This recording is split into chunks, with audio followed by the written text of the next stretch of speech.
So breaking details on an attack in Africa that left 3 Green Berets dead and 2 others injured. Military officials say the group was ambushed in Niger during a training mission with local troops. Andrew Peak is a former U.S. Army intelligence officer and a fellow at the Clements Center for National Security. One of the most troubling details about this story is that they were on this training mission, so they couldn't have been easy to find when they were ambushed. Isn't that, I mean, that's worrisome, isn't it?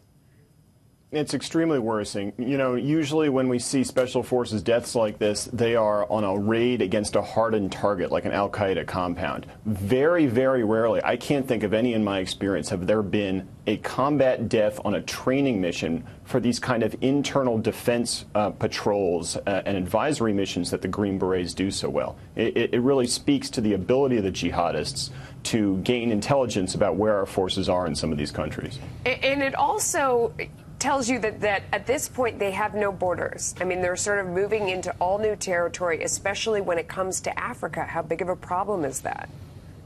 That's right. I mean, the counterterrorism problem in Africa is such a challenge because these states that you see on the map, these kind of big rectangles, are not big rectangles. That's not what they look like. What they look like is isolated settlements covering with a lot of restricted terrain in between that jihadists can go from one to the other very easily. State borders don't really exist. Thus, when you hit them very hard in one place, like Mali, like the French did a few years ago, they moved to other places. They moved to Nigeria, which has a terrorist problem of its own, and now they moved to Niger, which has an incredibly weak central government and where we've really had to expand our advisory mission. Yeah, so, I mean, what's the right response?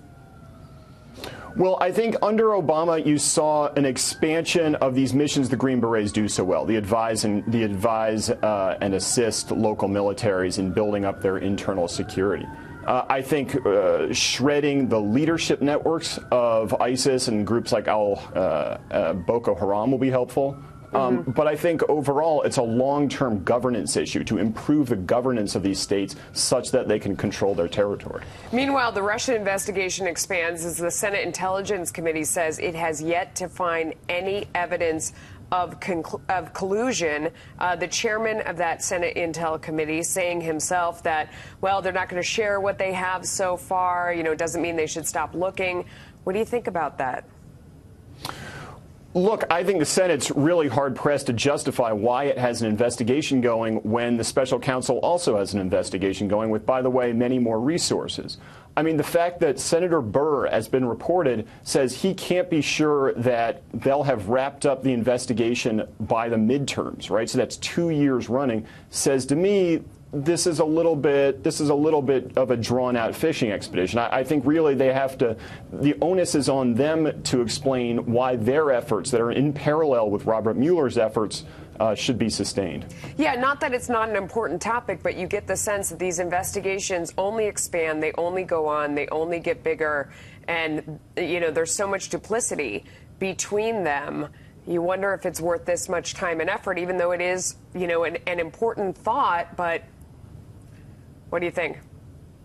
Well, no, I think that's true. And the problem with Senate investigations and any congressional investigation is that because you have it bifurcated politically and because the representatives are more responsive to the people, they are so much leakier. I mean, these investigations leak like crazy in a way that, you know, whatever you might think about Bob Mueller, really his group hasn't leaked that much. Yeah. Andrew, are you on the road today for a special reason by any chance? I am. I'm actually in Dallas to try to convince a girl to marry me. It's not a sure thing. There's, you know, another suitor in the picture. No. But look, yeah, there are. So I'm trying to muscle them out on your show, you know, possibly with the help of your audience. They're very data-driven, her and her family. So I think any amount of tweets and so forth would help. Wow. But, you know, Amy Bradshaw, if you're out there, I'm the guy for you. Amy Bradshaw, how could you possibly turn Andrew down? I know the whole audience is going to put all kinds of pressure on you now. We're all going to tweet. This poor rival. I didn't know there was another rival in the picture. My goodness. You're really bringing the big guns. Don't get me started. Yeah. All right. Well, we look forward to hearing if she consents. Let us know. All right. See you soon. Thanks so much.